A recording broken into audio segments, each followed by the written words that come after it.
On pense souvent qu'un budget qui échoue, c'est un budget mal fait, alors qu'en réalité, c'est souvent un budget mal adapté. Si ton budget ne tient jamais, c'est peut-être pas parce que tu manques de discipline, c'est peut-être simplement parce que tu essayes de gérer ton argent avec un système qui correspond ni à ta manière de fonctionner, ni à ton rapport à l'argent. Et c'est là que beaucoup de gens s'épuisent. Ils forcent, ça marche pas, ils culpabilisent, ils recommencent. Alors que le problème, c'est pas le manque de volonté, c'est le mauvais cadre. Parce qu'on n'a pas tous les mêmes besoins de suivi, de contrôle, de clarté ou encore de liberté. Et ça change complètement la manière dont un budget fonctionne ou finit par échouer. En réalité, il y a 5 grands profils de gestion budgétaire. Et dans cette vidéo, je vais t'aider à identifier le tien pour que ton budget devienne enfin un outil qui t'aide au lieu d'être un échec récurrent. On commence par un cas assez classique, le stressé de l'argent. Si tu détestes faire un budget, que tu regardes presque jamais ton compte en banque et que tu fermes les yeux sur tes dépenses impulsives, alors tu fais partie du club très populaire des stressés de l'argent. Pour toi, l'argent est source de tension et plus tu t'en éloignes, mieux tu te portes. Cette mentalité a quelques avantages. Tu portes moins la charge mentale des finances au quotidien, tu te sens plus léger, c'est plus facile pour toi de faire des dépenses impulsives ou généreuses parce que tu es moins connecté en permanence à la réalité de tes comptes. Souvent derrière cette mentalité, il y a une logique du type « on n'a qu'une vie, autant en profiter maintenant ». Pourquoi économiser pour le futur si c'est en sacrifiant le présent? Et surtout, sans vision claire, ton argent va partir, mais peut-être pas là où tu aurais vraiment voulu. Puis il y a un comportement d'évitement avec ton argent. Si un jour t'as un vrai souci et que tu le caches sous le tapis, ça va finir par te retomber dessus violemment. Si tu es dans ce profil, pas besoin de devenir obsédé par les chiffres du jour au lendemain. Tu peux déjà faire quelque chose de simple. En début d'année, prépare-toi des grandes enveloppes de dépenses. Voyage, petits projets, épargne de précaution.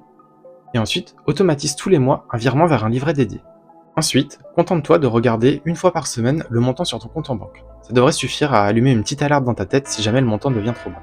C'est pas parfait du tout, mais c'est déjà une façon de t'en sortir sans avoir à sacrifier ta tranquillité d'esprit. On passe maintenant au deuxième profil, c'est le penchant opposé du stressé de l'argent, le micro-contrôleur. Si tu adores les tableaux Excel, que tu regardes tous les jours ton compte en banque et que tu notes toutes les dépenses, alors t'es très certainement un micro-contrôleur.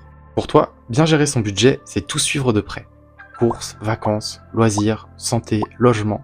Chaque dépense a sa catégorie dédiée. Et quelque part, c'est très satisfaisant pour toi de voir tout ça avec des chiffres, des colonnes, des graphiques sur Excel. Je connais très bien ce profil parce que je l'ai été pendant une courte période de ma vie.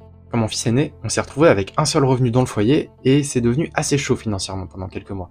Donc je suis devenu très regardant sur les dépenses, je me suis mis à tout contrôler pour tout maîtriser.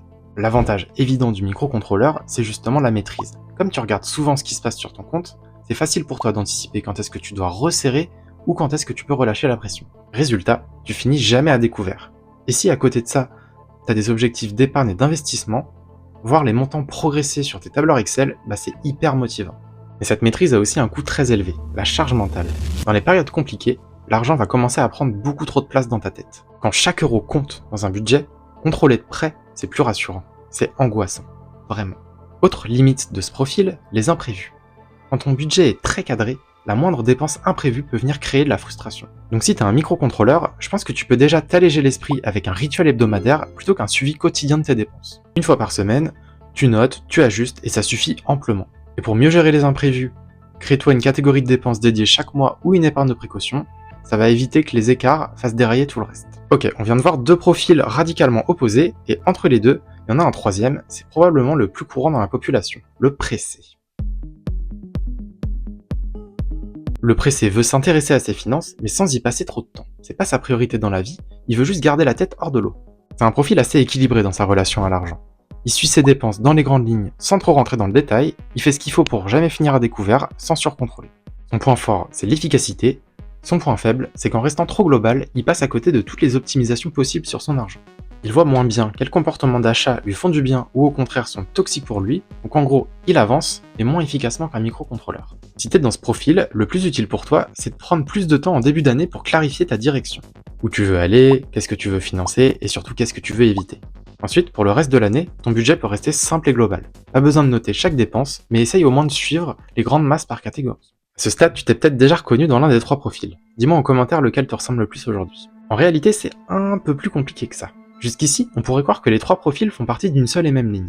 D'un côté, ceux qui évitent l'argent, et de l'autre, ceux qui le contrôlent beaucoup trop.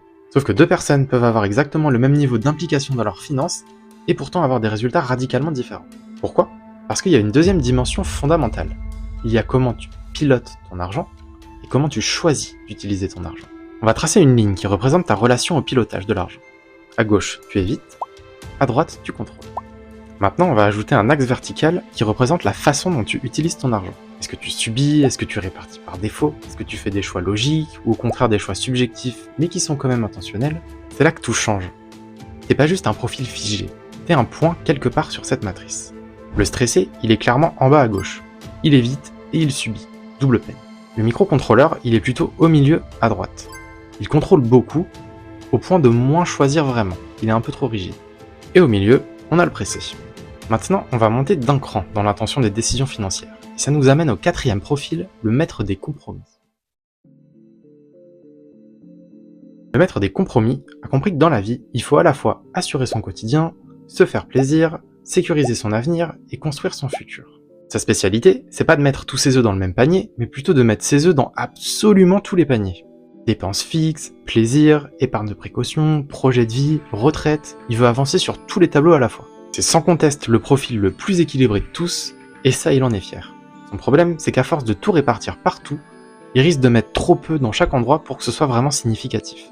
Couper une poire en deux, ça va. La couper en 10, ça commence à faire des parts vraiment très petites. En réalité, le maître des compromis oublie de se poser une question essentielle. Une question qui le ferait directement basculer vers le cinquième profil, le conscient. La question la plus importante dans ses choix financiers, c'est finalement qu'est-ce qui compte le plus pour moi? Parce qu'en réalité, le but, c'est pas l'équilibre, c'est l'alignement avec ses valeurs et ses objectifs de vie. Faire du 50-50 entre ton présent et ton futur, ça peut paraître logique et rationnel, mais peut-être que ça te correspond pas du tout. Peut-être que pour toi c'est 80-20, ou 20-80 si jamais t'es un failleur. Le profil conscient prend le temps de se demander ce qui compte vraiment pour lui. La sécurité, la liberté, les expériences, le futur. Et ensuite, il ajuste sa répartition de l'argent en fonction de ça. Il peut très bien couper la poire en 10, sauf que toutes les parts feront pas la même taille. Et c'est justement ça qui rend son budget plus aligné avec lui. J'essaye d'adopter ce profil depuis plusieurs mois, et franchement je suis content du résultat pour l'instant.